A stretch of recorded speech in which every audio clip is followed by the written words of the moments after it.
This is Beyond with Heather Tesch, where we examine near-death experiences and life itself, hopefully making this life a little better. Hello everyone, thank you so much for joining us. My guest today is Amanda Wideman. Amanda, thank you so much for being here. Yeah, my pleasure. Happy to be here. Amanda shared some really interesting things in part one, so if you haven't listened to that, go ahead and do that first. Amanda, a lot of people say that these near-death experiences, these out-of-body experiences, it's just something our mind creates. Are there things that you experienced that your brain could not have possibly produced? And can you explain that? Yeah, I'm going to try. And it's very real for me, and I'm hoping that I can bring it across into words. The brain, it seems like, has a lot of ability, a lot of logic, but the brain only knows what it knows based on its past experiences. For the brain to be producing and creating and giving information that is brand new and verifiable, that would have to be something more magical, something more esoteric, because if you haven't taught me a math equation and you put it in front of me, I can't do it because nobody's taught me how to do it. The brain is limited. But if you show me something I learned in grade 3, I can go back to that.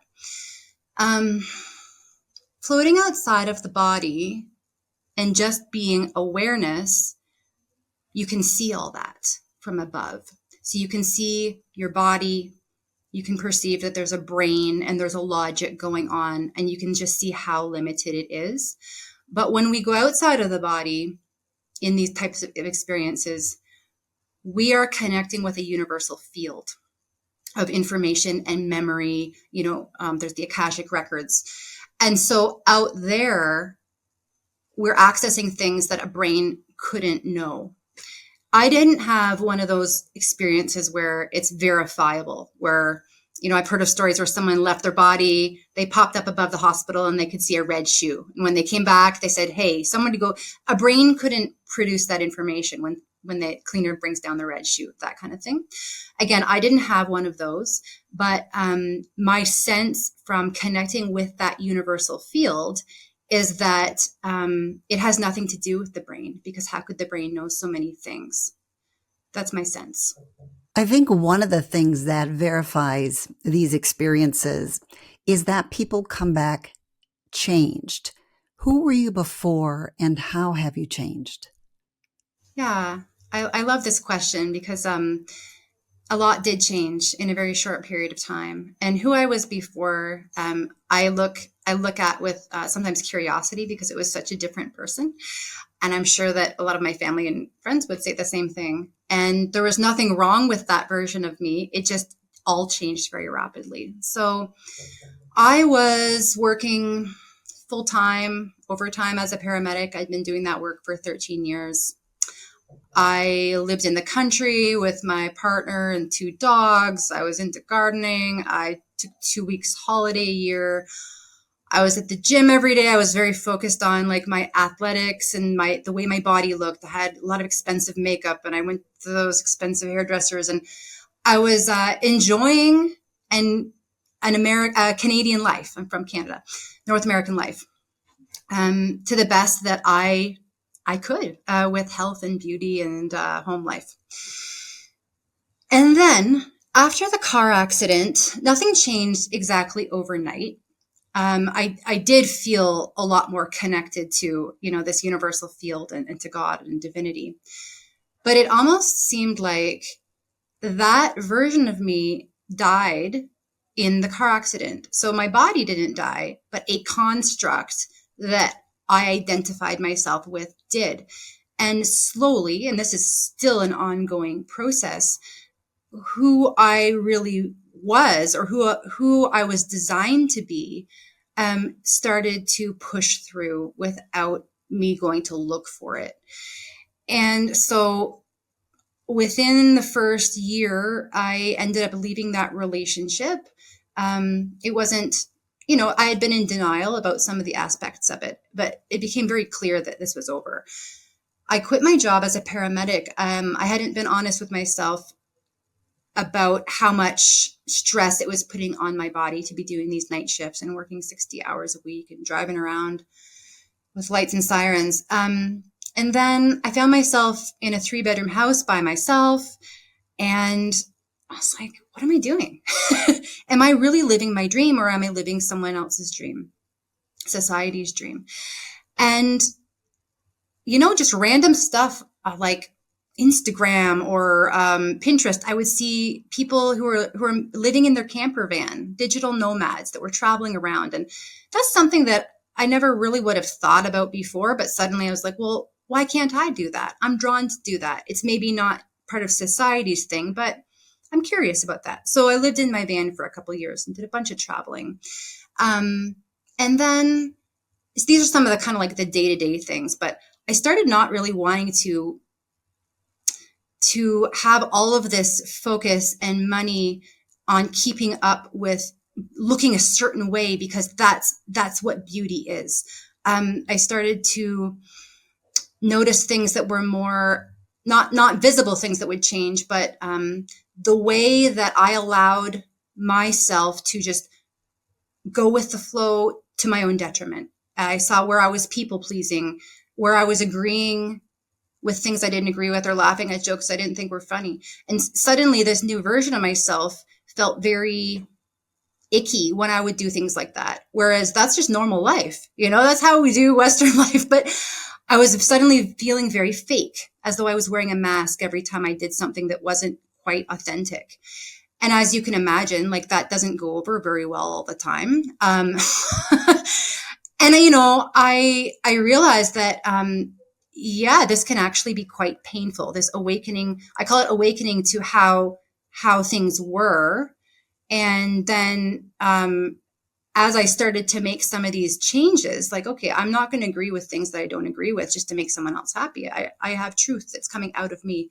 Then more things would change, and not everybody, some of my friendships started to collapse because I was able to say no for the first time in my life. And sometimes, that the way things had been before were more comfortable. And so I actually found myself a lot more alone than I ever had been, which turned out to be one of the best things that ever happened. And so for the first time in my life, I was spending, months and months at a time where I didn't, and COVID was going on, but where I didn't even see anyone. And I started to learn how to be okay with being alone. And then by the time I got more kind of reintroduced into social life, if somebody or something made me feel worse than how the life I had created when I was temporarily alone, I realized it wasn't a match for me. And so now my body became this real litmus test for stuff. Yeah, those are some of the changes. You clearly changed. Did it also change your perception of people around you? Did you have more empathy or patience, that sort of thing? Yeah, I would say that a lot of different things happened in waves.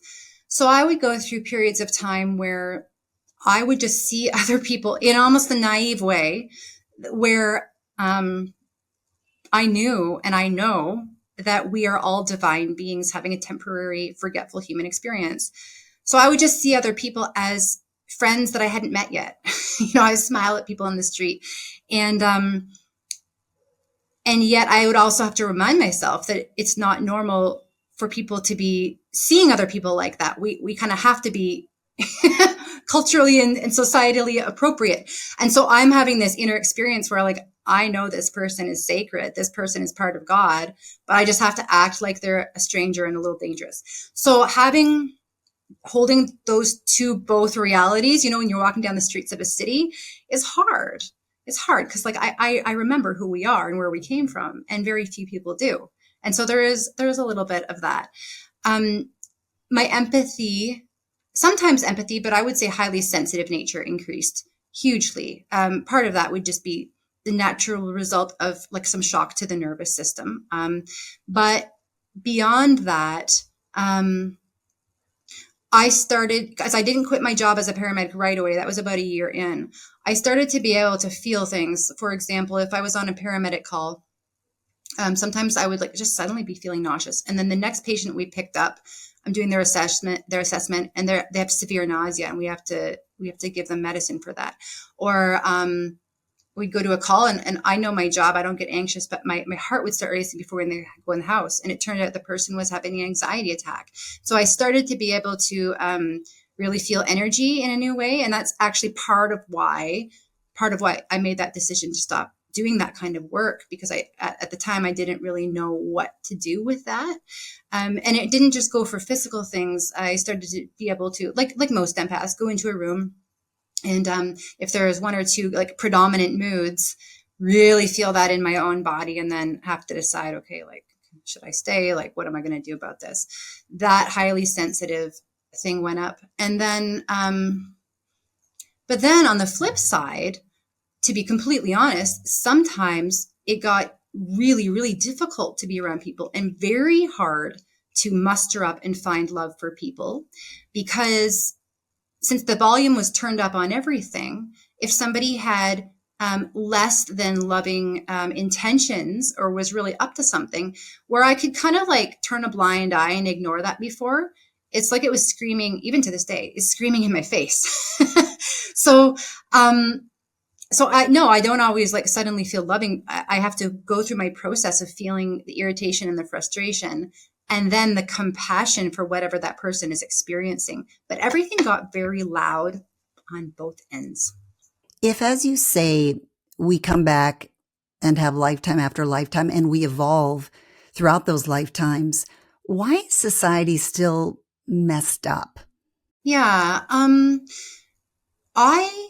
I am a student of anthroposophy, Rudolf Steiner, and a lot of the mystical traditions, even like some of the Eastern traditions, they talk about cycles of time. So we have like, and a lot of it goes in sevens, but we are in a cycle of time that's quite low. So we hear about like a golden age that's coming and all this kind of thing. And some of us can kind of like have soul remembrances of when the earth was at a higher vibration and we were more connected and we had more abilities. But right now, the people in India call it the Kali Yuga, where we are astrologically, we're passing through a very dense time, and it's not an accident. We can go back and we can see how in thousands of years cycles, we've gone like this. The good news is we're actually more on our way up and moving into a golden age. Now, this is going over thousands of years. A lot of people think it's going to happen like in 10 years, but this is really a long process. The good news, though, is we have passed the most forgetful part, where, like, it was barbaric, not even that long ago, pretty much around the world. There was always wars and tribal. At least now we have societies that have some appropriate boundaries and that kind of thing. So even though it is really dark and it's really hard, we're moving into more of an age of light. And because there's so much light coming on the planet as a result of where we're moving astrologically, that light is actually shining a massive flashlight on what's been kind of hidden under the rug this whole time. So it's not that we're actually in the worst. We're actually starting to see everything now. One of the things that I love about listening to your story and stories about near-death experiences is they really make me want to be a better person. Do you feel like you're a messenger, and do you feel like other people with these experiences are messengers? Yeah. So my best way of responding to that is that to first say, anyone who's had a really real experience like this says that it creates a massive contrast, such a contrast where you now know and remember a little bit of where we came from. So being here and away from that actually creates even more homesickness than ever. And some people have, even myself, for big periods of time, a very difficult time now being here, knowing what we know. And so far, the best remedy for working with that is to find purpose and to be sharing the story. So if I'm not sharing this story and some of the things that I've learned along the way, it can get very contrasty. And therefore, it pushes me into that purpose of my life. And I'm assuming that a lot of other experiencers would say the same thing.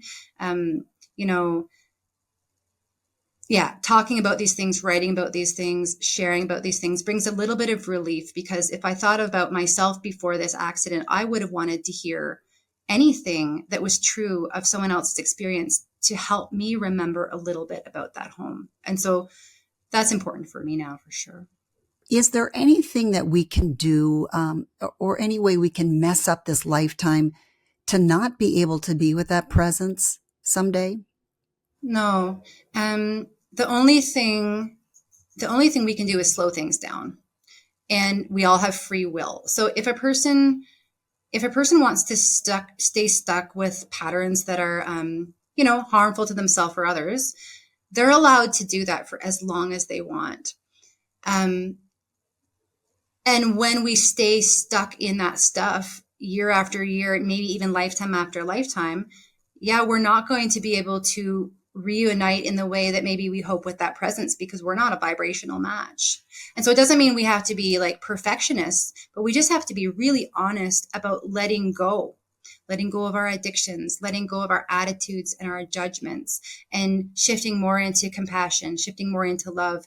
And those things raise our vibration over time, so that when we do leave the body, whether it's an out-of-body experience or it's when we do die, we're moving through the dimensions and we're moving up. We're moving up. So we're not earning our salvation, because that, this is hard to explain.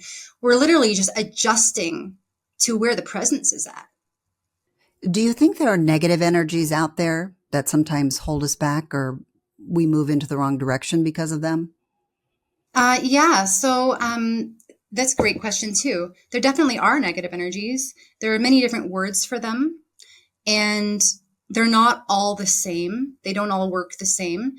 In the fourth dimensional astral world, if we find ourselves there, some people find themselves there in deep meditations, nightmares, some psychedelic plant medicines. There are ways to find yourself into the astral world. And that's where some people say that they have seen negative entities, whether it's with their eyes or with their third eye, whatever. It's not even so much about seeing them. It's about experiencing their vibration, which is usually about fear. And these energies are not out there. Everything is inside of here. And when we look out, these are just like manifestations and reflections of what we've going on the inside. So if a person is coming into contact, feels that they're coming into contact with a negative energy or a negative entity, it's really easy to blame that on being in the wrong place at the wrong time, or Satan, or any of this kind of thing. But negative energies, everything is vibrational. Everything is vibrational. The people that I attract into my life as friends, they're going to be somewhat on the same vibration as me. If I'm going to attract energies into my life, they're going to be somehow there because they're a match. And the different negative entities have different qualities to them.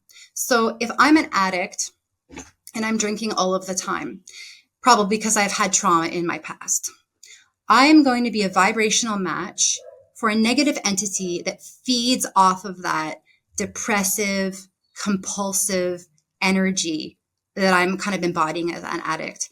If I quit drinking and I do my work, I am no longer going to be a match for that thing. And it's going to move on to something or someone that is a better match. We actually have a lot of power over our energy field if we are doing our healing work and our trauma. But they are absolutely real. And we're just not taught to be unafraid of them, and we're not taught how to clear them out. A lot of energy workers and shamans will do energy clearings and try and get rid of them for people, which can work temporarily. But if you're still doing that thing that attracted it in the first place, it's going to come back. On a much grander scale, there are people that have had near-death experiences that say they saw hell or they were in hell. How do you describe that? Yeah, I've been there. I've been there a couple times. And what helped me the You have most? been. Oh, wow. Yeah, yeah. And why? Okay. One time it was as a result of being an ayahuasca ceremony. And this ayahuasca ceremony was, I went because I've been to many of them, but I went because I wanted to do a lot of inner child work. And it was one of the hardest nights of my life. I'm very glad that it happened, but it took me a while to process it and understand it. And working with the shaman after to understand symbols and dimensions and all these kind of things. And just before sharing about that, I found out later too that in the Tibetan tradition, they have what's called the bardos, which are dimensions that people pass through after death. And so now I understand that I visited a bardo. At the time, I didn't know what was going on. So hell is not a place where people go and they're punished forever. It's a dimensional state of mind for our purification. So if there's something I haven't let go of on earth, maybe a resentment or an unforgiveness towards someone, and then I leave the body and I have this idea that I want to move to higher dimensions, there's going to be like a holding spot until I get real about what's happened. There's no running away from ourselves. So I found myself in the ceremony in kind of like a dark, dungeony kind of place. And I could sense there was kind of other people that were in agony, kind of groaning. No one was moving around too fast. There was a heaviness to being there. And what was before me was my biggest regrets in life. And I was sitting just kind of self-loathing, feeling sorry for myself, very uncomfortable, wondering how I was ever going to get out of here. I even forgot that I was in a ceremony. Like I was really in this dimension. So it was real. I lost track of time and I started to actually despair because I was thinking, am I just going to be sitting with these regrets and feeling sick about everything with these other characters forever? And what I had to do, first I prayed and nothing happened. And then I got in a bit more despair. And then this thought came to myself. I said, you know what? If I'm going to be here, I'm going to do it like a rock star. And I dug my heels into the floor of that ceremony room. And I took a deep breath and I started to raise what I call my will to move forward regardless. Because nobody else in these kind of like skeleton figures that were around me, they were way more far gone than me in their, And so I mustered up my will and I'm like, okay, I'm going to be here. I'm going to be here and I'm going to figure this out. And you know what happened? In the corner of my eye, very quickly after I made that energetic shift, I could see this little pinhole light. And I started to focus on it because it was really obvious. And as I focused on it, it came closer to me. I had lifted my vibration. And now I was starting to match something or someone else. And as that light got closer and closer to me, I could make out a figure. And this was the figure of Jesus the Christ. And he was 3D and he looked like he was a stained glass window. He was like yellow, blue, and red, kind of geometrical. You know, he's that geometrical art, but he was real and he was looking at me and I was looking at him and I was like, whoa. And he said, don't worry. I know my way around here. I'm going to teach you how you can know your way around here. You never have to be afraid of this kind of thing ever again. And from there, we went into a higher dimension and he taught me about working with darkness.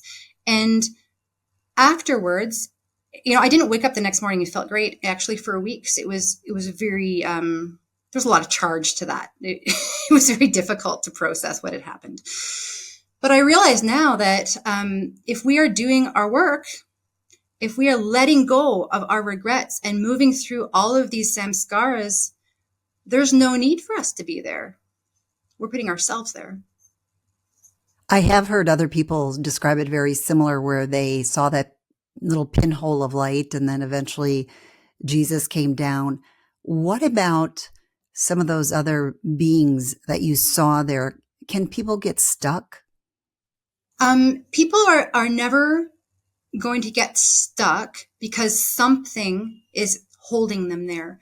And I think with the religious dogma, there has been truths, but they have been very warped, and there's a lot of storytelling, and there's a lot of fear that was kind of added into there. But in its purest experience, from my direct experience, no one is holding any of those people there. No one was holding me there but myself. And so, yeah, I think someone can get stuck there if they're not willing to start facing what needs to be faced. Very interesting. I didn't realize you had an experience like that. Thank you for sharing it. A lot of people are afraid of death, or they're missing somebody they love who has passed on. They're missing pets. Do you have any words of comfort for them? Yeah, This probably was a bad segue after what you just talked about. I think it's great. Yeah, on the other side, we're all there. Everyone who you've loved, everyone who's loved you, even people you don't like, trust me, you do like them over there. We're all acting down here. We're all just acting. And so our higher selves are always out there together with the others watching us down here. In fact, you or me, this is probably just like 5% of us, of our awareness projected into the body having this experience. But the most of us is up there and never leaves. And so when we do go back, we're just 100% of us out of the body. We're all up there all the time. There's no losing anyone. If you could convey just one thing to the people that are listening, what would it be? Yeah.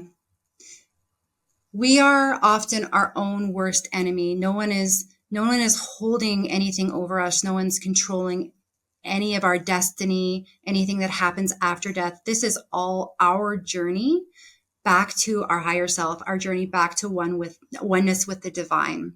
And there's no judgment on how long it takes people to figure things out. There's no judgment on any of that on the other side.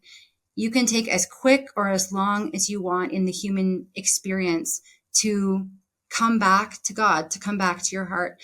And it's better to do it in life instead of waiting until after you die and then going through your life review then and having the regrets then and thinking, oh, now I've got to come back to earth and figure it out properly next time. Let's figure it out this time. You feel like ultimately everybody heads there? Absolutely. Absolutely. Everybody heads there. Yeah. And I do believe that there are people whose soul has come more times than others. That's just natural, you know? And so if a soul hasn't come to earth so many times and hasn't learned too many lessons, they're going to make a lot more mistakes figuring things out. So it might take them longer and longer to get back to oneness, but it's kind of like, well, you have to go through grade 1. Everybody has to go through grade 1, you know? And then by the time we've come many times when we maybe identify with the idea of being old souls, then we're getting a lot closer with our purification and our letting go of attachments. And so that guy that's in grade 1, he's going to get there. He's going to get there. And you are helping a lot of people reach that oneness, not only here today, but you also have your own YouTube channel and you're also studying to be a coach. Can you tell us more about those things? Sure. Yeah. So I have a YouTube channel. I put, maybe a video up once a week. Sometimes I interview someone, or sometimes I just talk about insights that I've had since my near-death experience. And then I have my coaching business. It's called Lion Spirit Coaching. And most of the people that come in and do coaching sessions, it's just about if you're on your spiritual path and you're feeling stuck. We go through these dark nights of the soul sometimes on the spiritual path. And it's nice to have someone come alongside and support you if you're in a low place. And so I work with prayer, sometimes fasting, to support and connect the person that I'm working with, sometimes guided meditations, sometimes working with the archetypes of the tarot.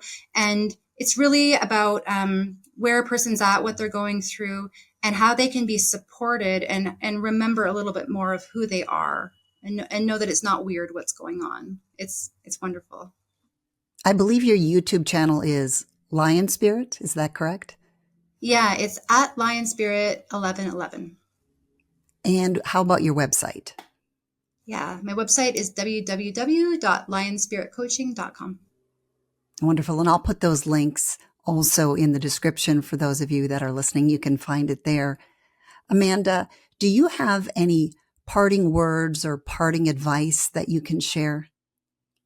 Yeah, just that we don't know when it's going to be our last day. And that sounds really cliche, but we really don't. And if I had died that day on the road and that was my last day, there's so much of life that I would have not have explored, risks that I hadn't have taken, people that I hadn't met. And so I just encourage anybody who, who is living just in the daily grind. What dreams do you have? What's on that bucket list? Don't wait until, a few decades from now. Start making some reservations, start making some calls now, get it going now, because there's never a perfect time. That is such great advice. Thank you so much, Amanda, for talking with us today. You've been very insightful and shared some extremely interesting things, and you really made us think a lot. So thank you so much. Yeah, you're welcome. My pleasure. Thanks for joining me on Beyond with Heather Tesch. Please add comments and questions you'd like future guests to answer. Also, if you liked what you heard, please hit the thumbs up button and subscribe. That'll help keep this podcast going. You can also go to Beyond with Heather Tesch to look for more episodes.